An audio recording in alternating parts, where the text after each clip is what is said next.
आधी रात का वक्त, सुनसान हाईवे और एक बेसहारा लड़की। नीलम जान बचाकर भाग रही थी, लेकिन उसे क्या पता था कि वो मौत के मुंह से निकलकर एक ऐसे शिकारी के जाल में फंसने वाली है जिसका नाम सुनकर भी पुलिस भी रास्ता बदल लेती थी।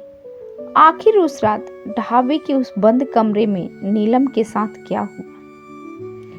सुबह जब दरवाजा खुला तो मंजर देखकर रूह कांप गई। यह कहानी एक ऐसी रात की है जब इंसानियत और हैवानियत के बीच की लकीर बहुत धुंधली हो गई थी। यह कहानी है नीलम की और उस ढाबे वाले की जिसने उस रात कुछ ऐसा किया जिसकी उम्मीद किसी को नहीं थी। शहर से करीब 40 किलोमीटर दूर हाईवे के किनारे एक पुराना ढाबा था, चौधरी ढाबा। रात के 12 बज रहे थे। चारों तरफ घना सन्नाटा था, जिसे कभी कभार गुजरने वाले ट्रकों की गड़गड़ाहट तोड़ देती थी। तभी एक बदहवास लड़की, जिसके कपड़े फटे हुए थे और पैरों में चप्पल तक नहीं थी, भागती हुई ढाबे की रोशनी में आई। उसका नाम नीलम था। वह शहर से अपने गांव जा रही थी, लेकिन बस खराब होने और कुछ असामाजिक तत्वों के पीछा करने की वजह से वह रास्ता भटक गई थी। वह बुरी तरह कांप रही थी। ढाबे पर उस वक्त कोई ग्राहक नहीं था, बस एक लंबा चौड़ा भारी आवाज वाला आदमी बैठा था। ठाकुर दीन, उसे लोग काका कहते थे, लेकिन उसकी आंखों की शक्ति और चेहरे का पुराना निशान उसे डरावना बनाता था। नीलम ने हकबकाते हुए कहा, काका मुझे बचा लीजिए, कुछ लोग मेरे पीछे पड़े हैं। ठाकुर दीन ने उसे ऊपर से नीचे तक देखा, फिर अपनी बीड़ी का धुआं हवा में छोड़ते हुए कहा, यही रुक जा, आज रात कहीं नहीं जाएगी तू। नीलम का दिल बैठ गया। उसने सोचा था कि यहाँ मदद मिलेगी, लेकिन ठाकुर दीन के लहजे में एक अजीब सी जिद थी। उसने नीलम को ढाबे के पीछे बने एक छोटे से कमरे में जाने को कहा और बाहर से कुंडी लगा दी।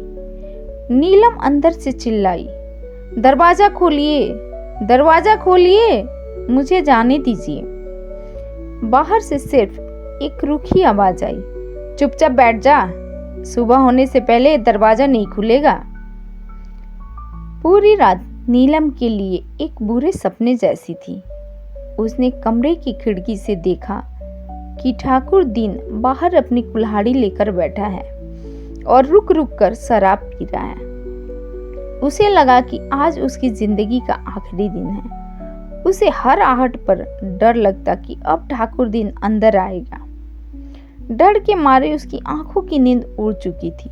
वह सोच रही थी कि दुनिया कितनी जालिम है। एक तरफ वे गुंडे थे और दूसरी तरफ ये बेरहम ढाबे वाला।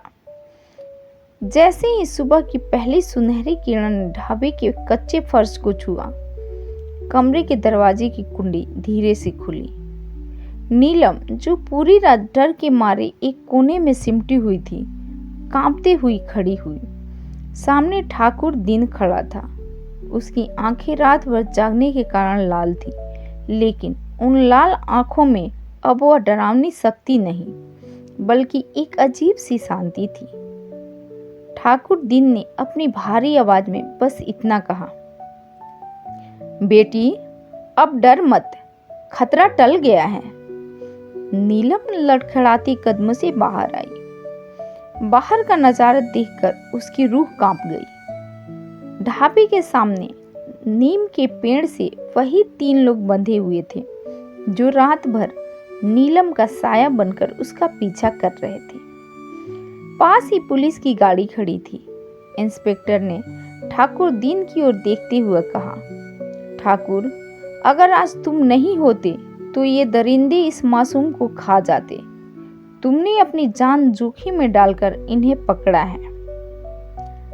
नीलम को अपनी सोच पर शर्मिंदगी महसूस होने लगी। उसने रोते हुए ठाकुर दीन से पूछा, काका, अगर आप मुझे बचाना चाहते थे तो रात को इतना डराया क्यों? मुझे उस काल कोठरी में बंद क्यों किया और बाहर कुल्हाड़ी लेकर क्यों बैठे रहे?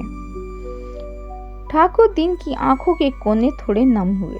उसने दूर क्षितिज की ओर देखते हुए कहा, बेटी, इस चेहरे पर जो निशान है और जो शक्ति तुम देख रही हो, वो दुनिया को डराने के लिए नहीं, बल्कि दुनिया के डर से लड़ने के लिए है। सालों पहले मैं अपनी बेटी को नहीं बचा पाया था, क्योंकि तब मेरे हाथ कांप गए थे। तुम्हें रात भर कैद में इसलिए रखा ताकि आज तुम्हें आजाद देख सकूं। तुम्हें कमरे में बंद करना मेरी मजबूरी थी, क्योंकि जब शिकारी आसपास हो तो हिरण का खुले में रहना ठीक नहीं होता। नीलम ने देखा कि जिसे वह रात भर जालिम समझ रही थी, वह दरअसल उसका सबसे बड़ा रक्षक था। वह ढाबे वाला, जिसकी सूरत खौफ पैदा करती थी, उसकी सीरत में एक पिता की ममता छिपी थी।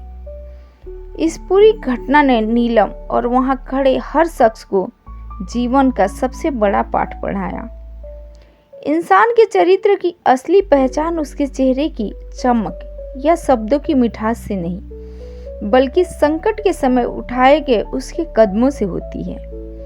अक्सर जिसे हम अपनी कैद या रुकावट समझते हैं, वह नियति द्वारा हमें किसी बड़े खतरे से बचाने के लिए बनाया गया सुरक्षा कवच होता है। इसलिए किसी के बाहरी स्वरूप पर भरोसा करने के बजाय उसके इरादों को समझना चाहिए, क्योंकि एक सच्चा रक्षक वही है जो अपने पुराने जख्मों को नफरत में बदलने के बजाय दूसरों के लिए ढाल बने। नीलम की आंसू अब डर के नहीं, बल्कि सम्मान के थे। उसने जाते जाते पीछे मुड़कर देखा। ठाकुर दिन फिर से अपनी उसी पुरानी कुर्सी पर बैठ गए थे। वही सख्त चेहरा, वही खामोशी, लेकिन अब नीलम को उसमें कोई डर नजर नहीं आ रहा था, बल्कि उसे वहां साक्षात एक रक्षक खड़ा दिखाई दे रहा था। अगर आपको ये कहानी अच्छी लगी होगी तो इसको लाइक और चैनल को सब्सक्राइब जरूर कीजिएगा। आगे भी आपको ऐसी ही अच्छी अच्छी कहानियाँ सुनने को मिलती रहेंगी।